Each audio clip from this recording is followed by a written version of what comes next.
लूका का सुसमाचार अध्याय 14 वचन 12 से लेकर 14 तक मैं पढ़ रही हूँ। ध्यान देकर सुनो।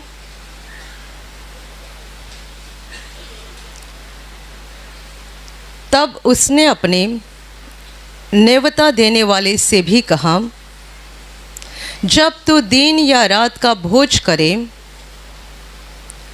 तो अपने मित्रों या भाइयों या कुटुंबियों या धनवान पड़ोसियों को न बुला, कहीं ऐसा न हो कि वे भी तुझे न्योता दें और तेरा बदला हो जाए। परंतु जब तू भोज करे तो कंगालों, टुंडों, लंगड़ों और अंधों को बुला, तब तू धन्य होगा, क्योंकि उनके पास तुझे बदला देने को कुछ नहीं, परंतु तुझे धर्मियों के जी उठने पर इसका प्रतिफल मिलेगा। Hallelujah, hallelujah, hallelujah, hallelujah, hallelujah, hallelujah. मेरे प्यारे भाई और बहनों, प्रभु यीशु को एक फरीसी के यहाँ पर भोजन के लिए बुलाया गया था, और जब प्रभु उस घर में बैठा हुआ था तब वहाँ पे जो भी लोगों का बर्ताव था वो देख रहा था, और उसके बाद उसने एक बहुत महत्वपूर्ण शिक्षा उस फरीसी को दी। प्रभु को वहाँ भोजन के लिए बुलाया था और एक बड़ी नेवता थी, इसलिए घर लोगों से भरते जा रहा था। जिसके घर बुलाया गया था वो भी एक धनवान मनुष्य था, तो यकीनन जिनको बुलाया गया था वे भी धनवान ही लोग थे। और जो कोई आ रहे थे हर कोई एक ऊंची ऊंची जगह प्राप्त करने की कोशिश कर रहा था। हर एक को अच्छी सीट चाहिए थी, ऊंचा पद चाहिए था।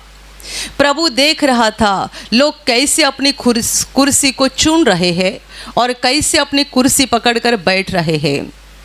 तभी प्रभु ने पहले लोगों के लिए सबक दिया, जो कोई अपने आप को बड़ा बनाएगा वो छोटा किया जाएगा, और जो अपने आप को छोटा करेगा वह बड़ा बनाया जाएगा।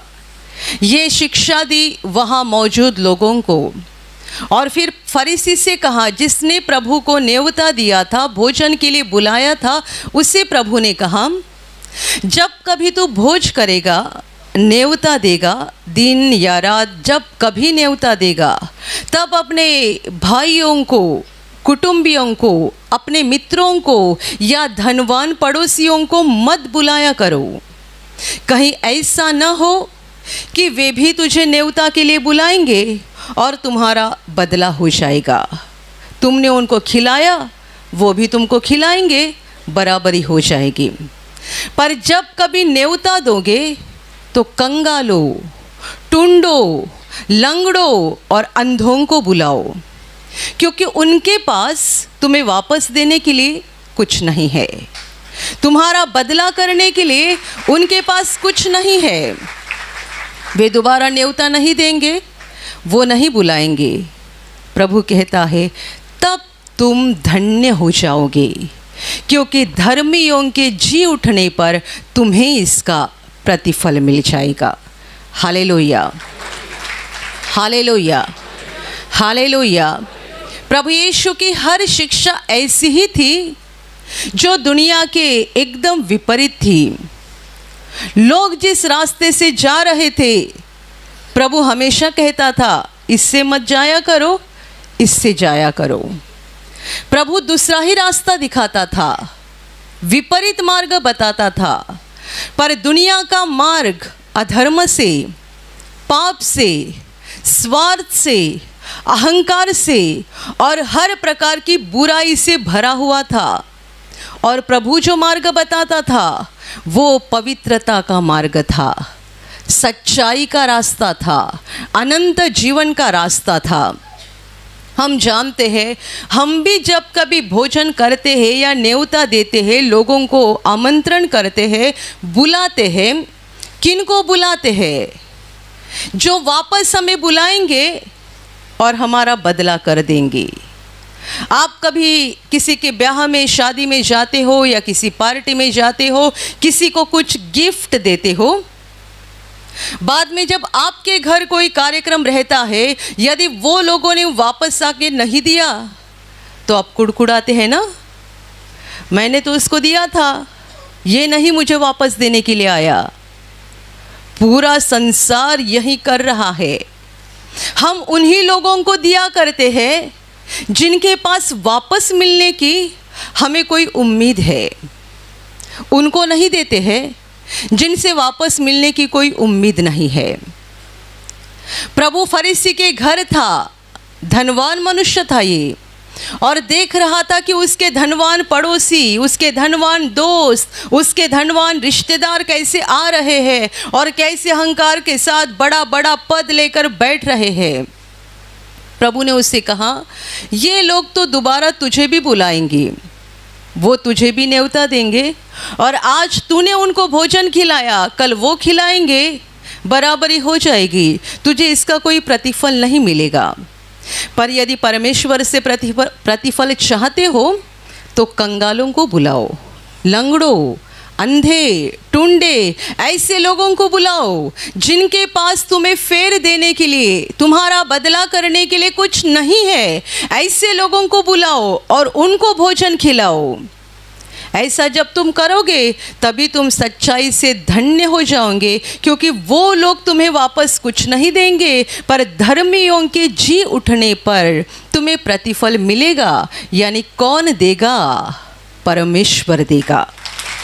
Hallelujah, hallelujah, hallelujah, hallelujah. मेरे प्यारे भाइयों और बहनों, हम जो भी काम किया करते हैं, हर एक के पीछे मकसद रहता है कि इसका फल हमें यहीं पे मिल जाए। जैसे कि आप कंपनी या ऑफिस में काम करते हैं, महीना भरने के बाद तनख्वाह की उम्मीद रखते हैं, बिल्कुल वैसा ही हमारे जीवन के हर क्षेत्र में हम कई सारे काम इसीलिए किया करते हैं कि वापस मिलने की उम्मीद रखते हैं। प्रभु इस सीख के द्वारा, इस शिक्षा के द्वारा ये नहीं बताना चाहता है कि आपके दोस्तों को मत बुलाओ, या आपके धनवान पड़ोसियों को मत बुलाओ, या आपके रिश्तेदारों को भोजन के लिए मत बुलाओ। प्रभु का कहने का मतलब ये नहीं है। प्रभु हमें लोगों को बुलाने के लिए मना नहीं कर रहा है, पर हमारे मकसद को बदलने के लिए बता रहा है। मकसद, हेतु, उद्देश्य। आपने लोगों को भोजन खिलाया, उद्देश्य क्या है? आपने उनको घर पे बुलाया और इतना सारा खर्चा किया, उद्देश्य क्या है? एक दिन मुझे भी वहाँ बुलाया जाएगा, मेरा सब कुछ मुझे वापस मिल जाएगा, आपको फेर मिल जाएगा, आपका बदला हो जाएगा। ये यदि आपका उद्देश्य है तो प्रभु कहता है ये सब व्यर्थ है।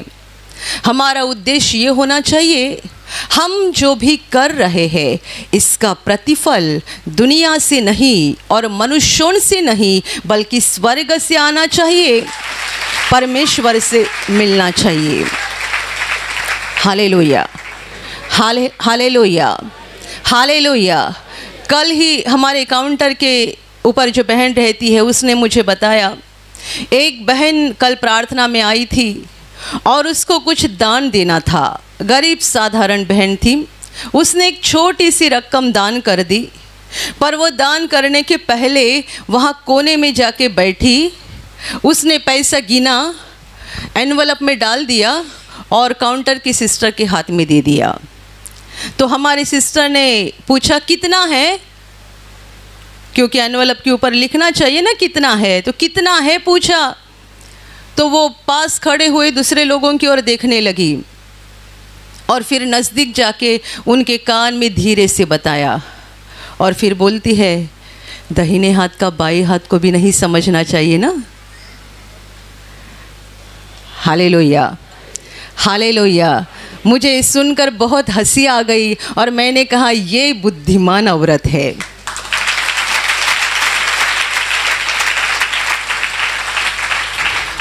मैंने हमारे सिस्टर को कहा तुम्हारे पास भी इतनी बुद्धि नहीं है कि तुम भी धीरे से पूछे, तुमने जोर से पूछा कितना है, तो वो आसपास देखती है जो खड़े हैं उनके ऊपर, और फिर इनके कान में जाके धीरे आवाज़ से बोली, और ये भी आगे बताती है दाहिने हाथ का बाएं हाथ को नहीं समझना चाहिए ना।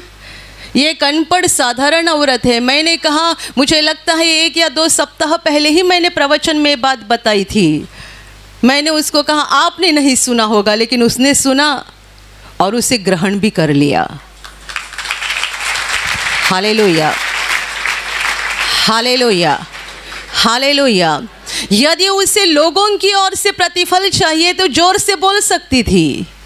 जो परमेश्वर की ओर से प्रतिफल पाना चाहते हैं वो अपने कामों को लोगों के सामने दिखाने के लिए नहीं करते हैं। Hallelujah, hallelujah. आप किसी पार्टी में, किसी शादी में जाओगे, देखोगे वाह कितना खर्चा किया है, कैसा उदार मनुष्य है। इसमें उदारता की बात ही क्या है।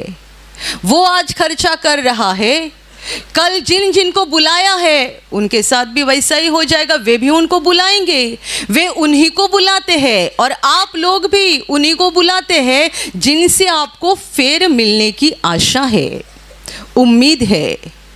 गरीबों को देने से क्या मिलता है, उनसे वापस मिलने की कोई उम्मीद नहीं है। कंगाल, गरीब, लंगड़े, अंधे, इनको देने से मतलब क्या है, हमें वापस कुछ नहीं मिलने जा रहा है। और इसलिए कितने सारे लोग ऐसे लोगों पर दया करना नहीं पसंद करते हैं, या ऐसे लोगों को देना नहीं पसंद करते हैं, और दिया भी तो उसका एडवर्टाइज भी बहुत करते हैं, ताकि पूरी दुनिया जाने हमने कितना बड़ा उदारता का काम कर दिया है, और दुनिया की ओर से हमें बड़ी शाबाशी मिल जाए। Hallelujah, hallelujah, hallelujah, hallelujah, hallelujah. प्रभु ये नहीं बोलना चाहता है कि पड़ोसियों को मत बुलाओ, या अपने दोस्तों को मत बुलाओ, या रिश्तेदारों को मत बुलाओ, बुलाओ मत, ये नहीं बताना चाहता है। प्रभु हमारे मकसद को बदलने के लिए कहना चाहता है। हम मकसद ये ना रखें कि हमें उनसे भी बदला मिल जाएगा, फेर मिल जाएगा, हमारा बदला हो जाएगा, ये उम्मीद मत रखो, ये आशा मत रखो, बल्कि कोई भी काम इसलिए करो कि हमें मनुष्यों से नहीं चाहिए, बल्कि परमेश्वर की ओर से प्रतिफल मिलना चाहिए। उसने हमारे भले काम देखने चाहिए, उसने हमारे अच्छे काम देखने चाहिए, और उसने हमें इसका प्रतिफल देना चाहिए। और हम जानते हैं प्रभु ने दुनिया के इंसाफ की बात साफ साफ बताई है। दुनिया का अंत और अंत के बाद जो इंसाफ हो जाएगा, ये सारी बात प्रभु ने पहले ही साफ कर दी है।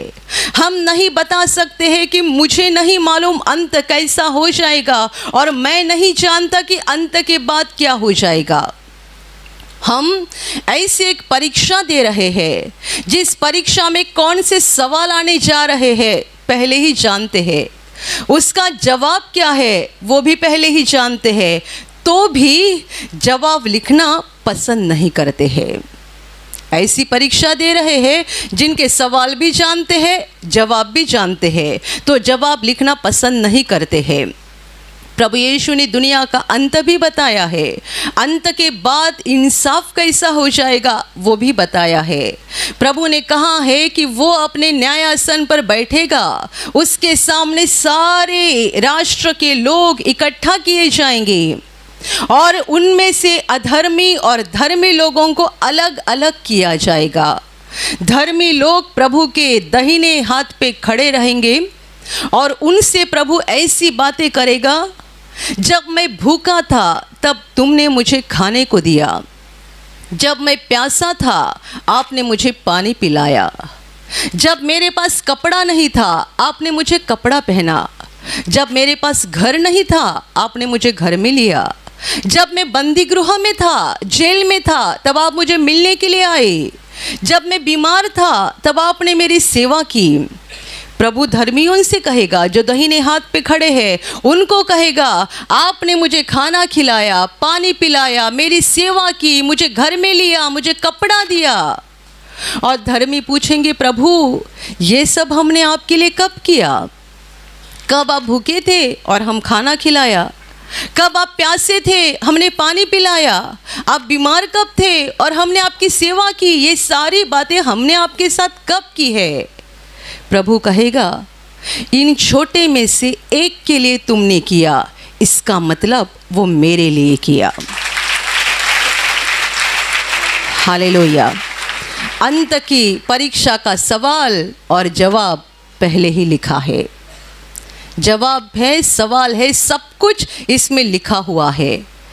इन छोटे में से एक के लिए तुमने किया, इसका मतलब वो मेरे लिए किया। किसी कंगाल को भोजन दिया, प्रभु कहता है मुझे खिलाया। किसी प्यासे को पानी पिलाया, प्रभु कहता है मुझे पिलाया। किसी बीमार की सेवा की, प्रभु कहता है मेरी सेवा की। और जो अधर्मी है, जो अनंत काल की अग्नि में जाने वाले हैं, उन्हें प्रभु कहेगा मेरे सामने से हट जाओ और शैतान और उसके दूतों के लिए जो अग्नि बनाया है उसमें चले जाओ। क्योंकि जब मैं भूखा था तुमने मुझे खाना नहीं खिलाया, मैं प्यासा था तुमने पानी नहीं पिलाया, मैं बीमार था तुमने मेरी सेवा नहीं की। वो कहेंगे प्रभु हमने ऐसा कब किया? आप कब भूखे थे खाना नहीं दिया, कब प्यासे थे पानी नहीं दिया? प्रभु कहेगा इनमें से, इन छोटे में से एक को तुमने नहीं किया, इसका मतलब मुझे नहीं किया। और उन्हें प्रभु कहेगा मेरे सामने से निकल जाओ और उस नरक में जाओ जो शैतान और उसके दूतों के लिए बनाया गया है। Hallelujah, hallelujah, hallelujah. ये हम बोल सकते हैं आखिरी प्रश्न पत्रिका, क्वेश्चन पेपर रहेगा। आखिरी, ये आखिरी इंसाफ है, उसके बाद सब कुछ साफ हो जाएगा। धर्मी जाएंगे स्वर्गदूतों के साथ अनंत जीवन में, और अधर्मी जाएंगे शैतान और उसके दूतों के साथ नरक में अनंत काल तड़पने के लिए। बाद में ये बचेंगे नहीं और वहाँ से बाहर आने की कोई भी उम्मीद या आशा उनको नहीं रहेगी। ये अनंत काल की आग है जहाँ पर वे हमेशा हमेशा के लिए तड़पते रहेंगे। हालेलुया। इस घटना से हम जानते हैं प्रभु क्या चाहता है। परमेश्वर की बाइबल की सबसे बड़ी और सर्वश्रेष्ठ आज्ञा है प्रेम करो। परमेश्वर से प्रेम करो और मनुष्यों से प्रेम करो। हमें परमेश्वर से प्रेम करना है सच्चे हृदय से, और सच्चे हृदय से मनुष्यों से प्रेम करना है। प्रेम यह परमेश्वर की एकमात्र आज्ञा है जिसे आज दुनिया भूल चुकी है।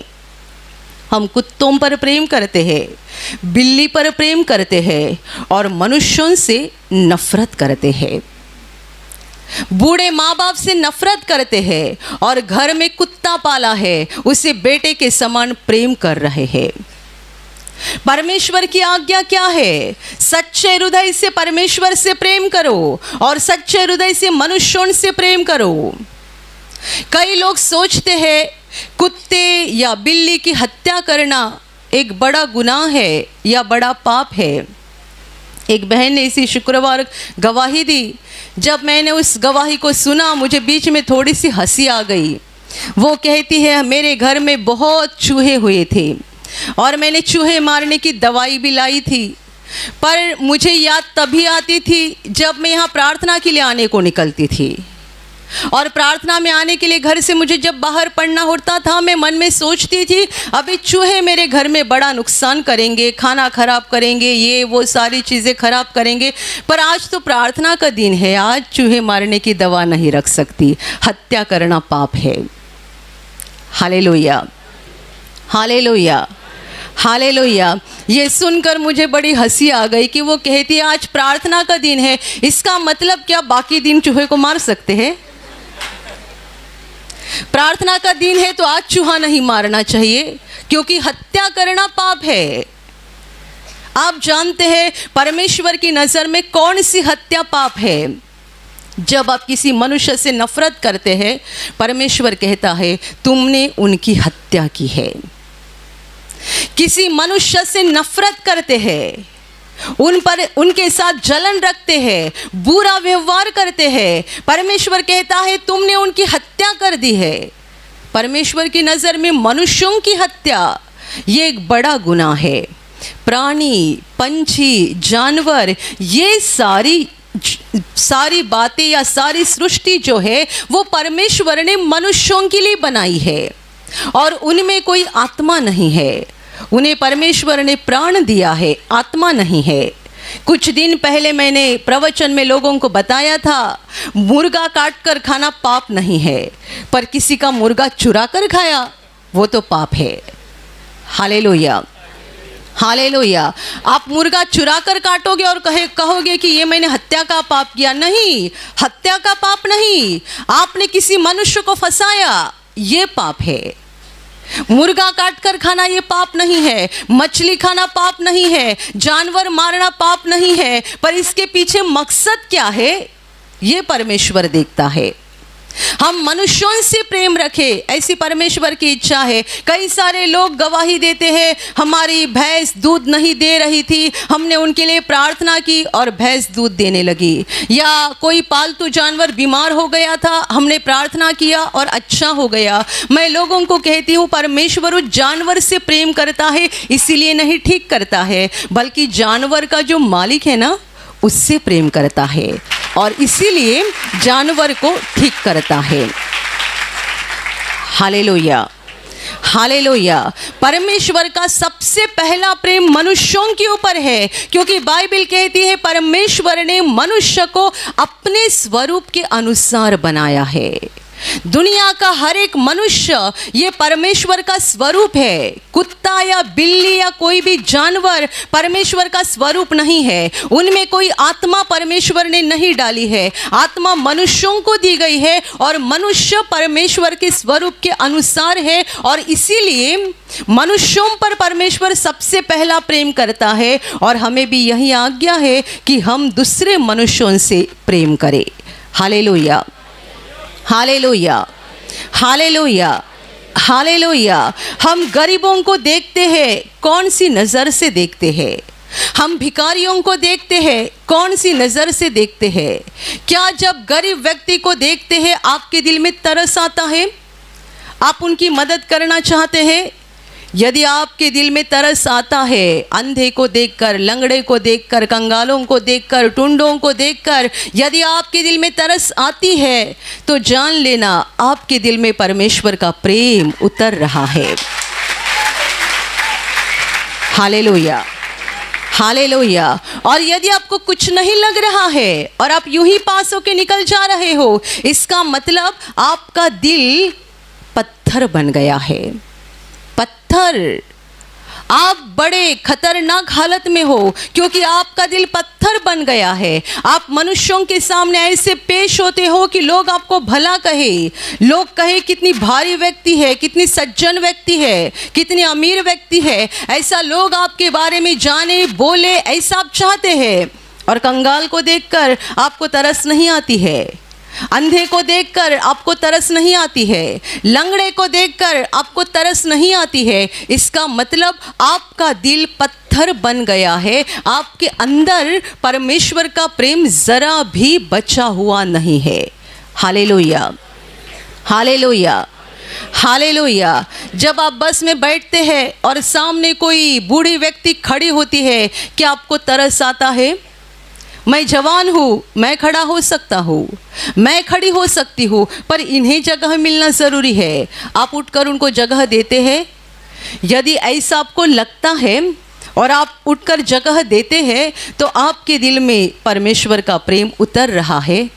ऐसा बोल सकते हैं कि परमेश्वर का स्वभाव आपके अंदर उत्पन्न हो रहा है और जैसा उसका दिल है वैसा आपका दिल बन रहा है।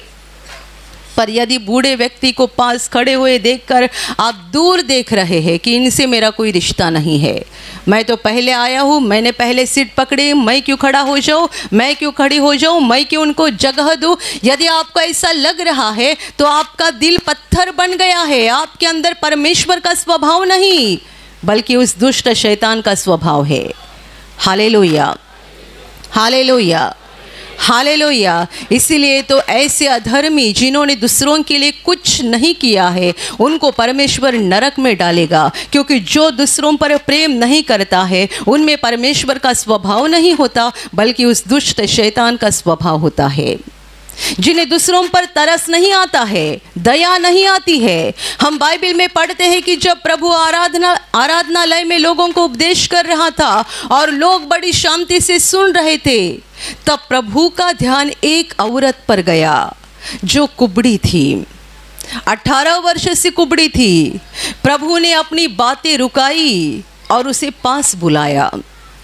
जो औरत 18 वर्ष से कुबड़ी थी, लोगों के बीच में बैठी हुई थी, पर जैसे ही प्रभु का ध्यान उसके ऊपर गया, उसका दिल तरस से भर गया। उसने अपनी बातें रुकाकर उसे पास बुलाया और उस पर हाथ रखकर कहा, तू अपनी बीमारी से मुक्त हो गई।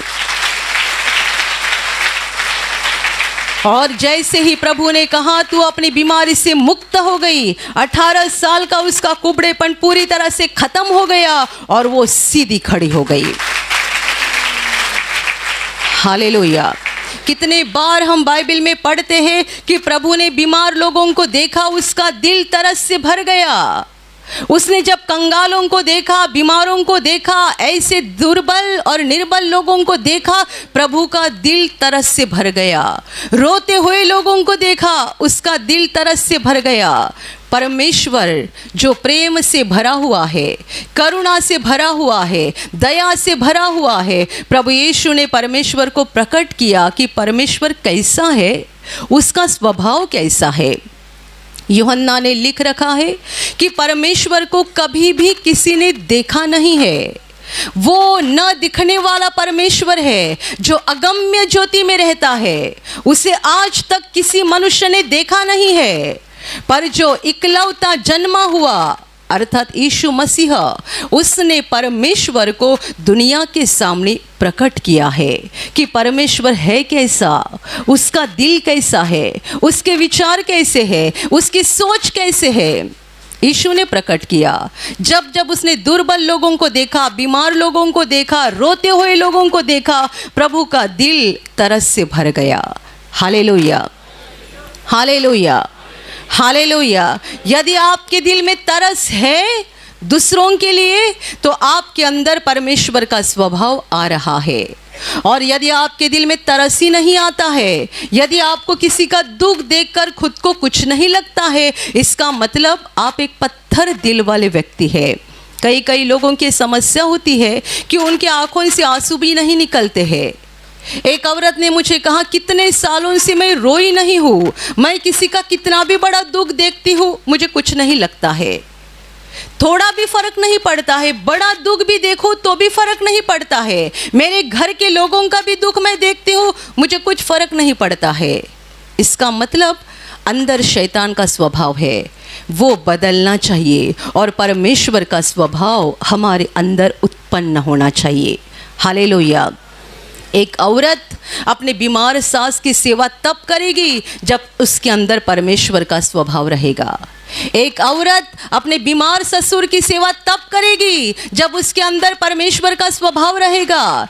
एक बेटा अपने माँ बाप के ऊपर तब प्रेम करेगा जब उसके अंदर परमेश्वर का स्वभाव रहेगा। यदि परमेश्वर का स्वभाव नहीं है तो बस मेरा मेरा और मेरा देखते जाएंगे। माँ क्या कर रही है, पिताजी की हालत क्या हो रही है, सास ससुर की हालत क्या हो रही है, कुछ पड़ी नहीं रहती है, क्योंकि हमारा दिल पत्थर के समान बना हुआ रहता है। पर होश पे आ जाओ, अधर्मी लोग जिनका दिल पत्थर के समान है, जो दूसरों पर प्रेम करना नहीं जानते हैं, जिनके दिल में दूसरों के लिए कोई तरस नहीं है, कोई प्रेम नहीं है, कोई करुणा नहीं है, ऐसे लोग उस न्याय के समय प्रभु के बाएं हाथ पर खड़े किए जाएंगे और उन्हें प्रभु बताएगा, मेरे सामने से हट जाओ और शैतान और उसके दूतों के लिए जो अग्नि मैंने बनाया है उसमें चले जाओ। क्यों? क्योंकि तुम्हारे अंदर उसी का स्वभाव था, उस दुष्ट का स्वभाव था। किसी की सेवा नहीं की, किसी पर प्रेम नहीं किया, जो भी किया अपने लिए किया, दूसरों के लिए कुछ नहीं किया। पर दाहिने हाथ वाले लोग बड़े धन्य बन जाएंगे। जिन्होंने स्वार्थ के लिए नहीं जीवन बिताया बल्कि दूसरों के लिए जीवन बिताया, जो दूसरों के ऊपर तरस खाए, दूसरों की सेवा की, दूसरों पर प्रेम किया और कोई उम्मीद रख के नहीं किया, बस एक ही आशा थी, हमें परमेश्वर की ओर से प्रतिफल मिल जाए। Hallelujah, hallelujah, hallelujah, hallelujah. मेरे प्यारे भाई और बहनों, अपना दिल बदल डालो। परमेश्वर का स्वभाव अपने अंदर उत्पन्न होना चाहिए और वो बढ़ते जाना चाहिए। परमेश्वर ऐसे लोगों से प्रेम करता है, उन्हें आशीषित करता है और उन्हें रक्षा देता है जो दूसरों पर प्रेम करते हैं, जिनके अंदर परमेश्वर का स्वभाव आ गया है और परमेश्वर की इच्छा के अनुसार दूसरों की मदद करते हैं, दूसरों की सेवा करते हैं। उन पर परमेश्वर प्रसन्न होता है, उन्हें आशीषित करता है और उन्हें सबसे बड़ा आशीष ये मिल जाएगा कि अंत के समय, न्याय के समय वे प्रभु के दाहिने हाथ पर खड़े हो जाएंगे।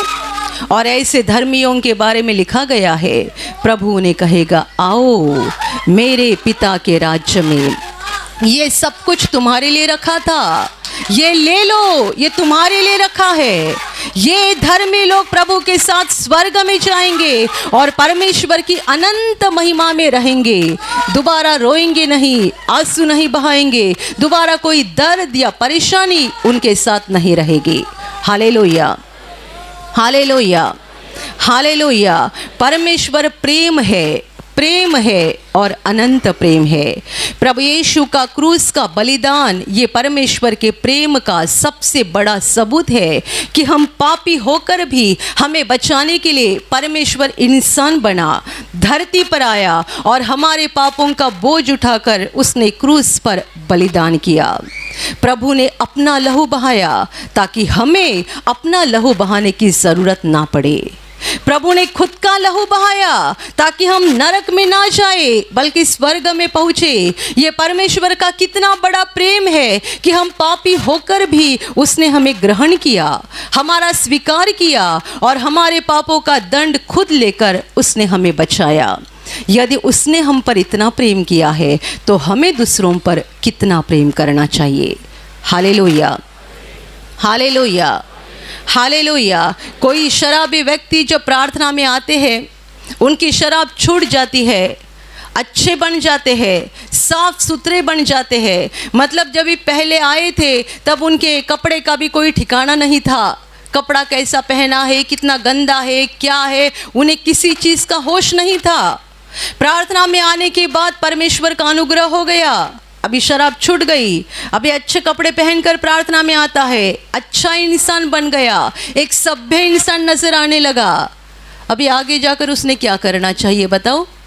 जब वो किसी शराबी को देखेगा और कहेगा कितना गंदा है, चलेगा ये? वो खुद पहले कैसे था, अभी साफ सुथरा हो गया, अच्छा हो गया और दूसरे शराबी को देखकर उसे नफरत करने लगा और दूर भागने लगा और बोलने लगा कैसा आदमी है, कैसा कपड़ा हुआ है, कितनी शराब पी रखी है, जरा भी होश नहीं है। परमेश्वर को बिल्कुल पसंद नहीं आएगा।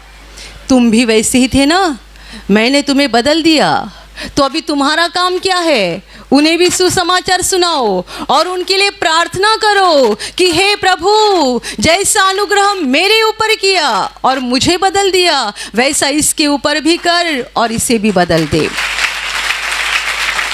हालेलुया। यदि कोई ऐसा कर सकता है तो उसके अंदर परमेश्वर का स्वभाव आ गया है। हम सब पापी थे, यीशु ने हमें पाप की गंदगी से बाहर निकाला है। अभी हमारा फर्ज है, जैसा उसने हम पर प्रेम किया है हम भी दूसरों पर प्रेम करें और इन सारे बातों का प्रतिफल परमेश्वर हमें देगा। यीशु ने कहा है, धर्मियों के जी उठने पर तुम्हें इसका प्रतिफल मिलेगा। Hallelujah, hallelujah, hallelujah. और अभी प्रार्थना करने का समय है। आप विश्वास करो कि एक पल में प्रभु यीशु आपको छूकर चंगाई देगा, एक पल में वो आपके जीवन का दुख निकाल देगा और आपके आंसुओं को खुशी में बदल देगा, क्योंकि उसके लिए असंभव कुछ नहीं है, अनहोनी बात एक भी नहीं है। प्रभु यीशु आज भी जिंदा है।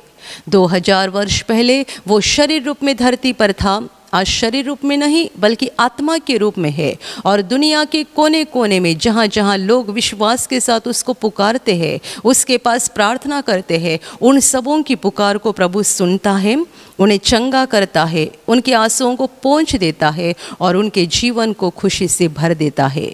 आप भी इसी विश्वास के साथ आपके बीमार भाग पर हाथ रखो, और यदि वहाँ हाथ नहीं रख सकते हैं तो अपने सीने पर हाथ रखो। प्रभु यीशु के नाम से इसी क्षण आपके शरीर की सारी बीमारियां निकल जाए। यीशु के नाम से आपके जीवन का सारा दुख निकल जाए। शैतान का हर एक काम आपके जीवन से और आपके परिवार से पूरी तरह से नष्ट हो जाए। यीशु के नाम से, प्रभु यीशु के नाम से शैतान का सारा काम आपके जीवन से नष्ट हो जाए। सारी दुष्ट आत्माओं को प्रभु यीशु के नाम से मैं आज्ञा दे रही हूँ, इसी क्षण इन्हें छोड़कर निकल जाओ और वापस उनमें नहीं आना। इसी क्षण प्रभु का महान सामर्थ आपके ऊपर आ जाए, प्रभु का महान सामर्थ आपके ऊपर आ जाए, प्रभु का महान सामर्थ आपके ऊपर आ जाए।